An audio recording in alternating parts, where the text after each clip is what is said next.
तो दूसरे चरण के लिए और अंतिम चरण के लिए दूसरा यानी अंतिम चरण 2 ही चरण में चुनाव हो रहा है। पहला हो चुका है और अब दूसरे चरण के लिए बीजेपी पूरी तरीके से तैयारियां पुरजोर तरीके से करती हुई नजर आई। आज प्रचार का आखिरी दिन है और इसी कड़ी में प्रचार भी जोर शोर से जारी रहा। एक तरफ प्रधानमंत्री तो दूसरी तरफ केंद्रीय गृह मंत्री अमित शाह ने कोलकाता के बेहाला पश्चिम विधानसभा क्षेत्र में बीजेपी उम्मीदवार इंद्रनील के समर्थन में रोड शो किया। इस दौरान अमित शाह ने स्पष्ट रूप से कहा कि भारतीय जनता पार्टी निश्चित रूप से सरकार बनाने जा रही है। उन्होंने ये भी कहा कि किसी प्रकार का डर नहीं है और चुनाव पूरी तरह शांतिपूर्ण तरीके से हो रहा है। अमित शाह ने अपने बयान में समान नागरिक संहिता यानी यूसीसी को लागू करने की भी बात दोहराई। उन्होंने कहा कि उनका एजेंडा स्पष्ट है कि भारत में 4 शादियां नहीं हो सकती।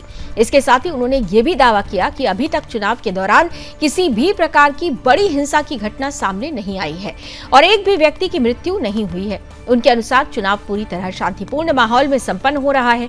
ऐसे में अब सभी की नजरें 29 अप्रैल को होने वाले मतदान और उसके बाद 4 मई को आने वाले परिणामों पर टिकी हुई है, जो ये तय करेंगे कि पश्चिम बंगाल की सत्ता किसके हाथ में जाएगी।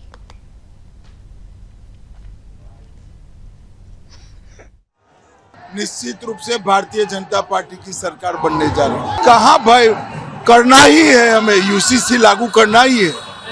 हमारा तो एजेंडा है। यहाँ भारत में 4 शादी नहीं हो सकती। अब तक कोई हिंसा की घटनाएं बड़ी सामने नहीं आई, एक भी मृत्यु नहीं हुआ है। चुनाव शांतिपूर्ण तरीके से हो। तो प्रधानमंत्री नरेंद्र मोदी, केंद्रीय गृह मंत्री अमित शाह के साथ साथ उत्तर प्रदेश के मुख्यमंत्री योगी आदित्यनाथ भी मिशन बंगाल में पूरी सक्रियता के साथ जुटे हुए हैं। उत्तर 24 परगना के कल्याणी विधानसभा क्षेत्र में योगी आदित्यनाथ ने बीजेपी उम्मीदवार अनुपम विश्वास के समर्थन में रोड शो किया। इस दौरान बड़ी संख्या में समर्थकों की मौजूदगी देखने को मिली। वहीं हुगली जिले में योगी आदित्यनाथ ने तारकेश्वर मंदिर पहुंचकर विधिवत पूजा अर्चना की। इसके बाद उन्होंने हुगली के धनियाखली विधानसभा क्षेत्र में बीजेपी उम्मीदवार बरनाली दास के समर्थन में एक जनसभा को संबोधित भी किया। इस जनसभा में योगी आदित्यनाथ ने टीएमसी पर तीखा हमला बोला।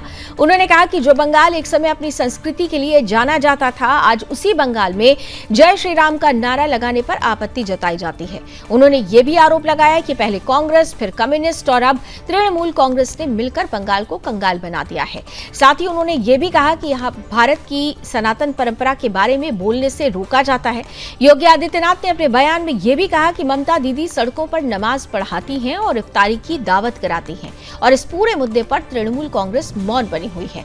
उनके अनुसार अब इसी मौन के खिलाफ बंगाल की जनता मुखर हो रही है। ऐसे में स्पष्ट है कि दूसरे चरण के मतदान से पहले राजनीतिक बयानबाजी और जनसंपर्क अभियान अपने चरम पर पहुंच चुका है।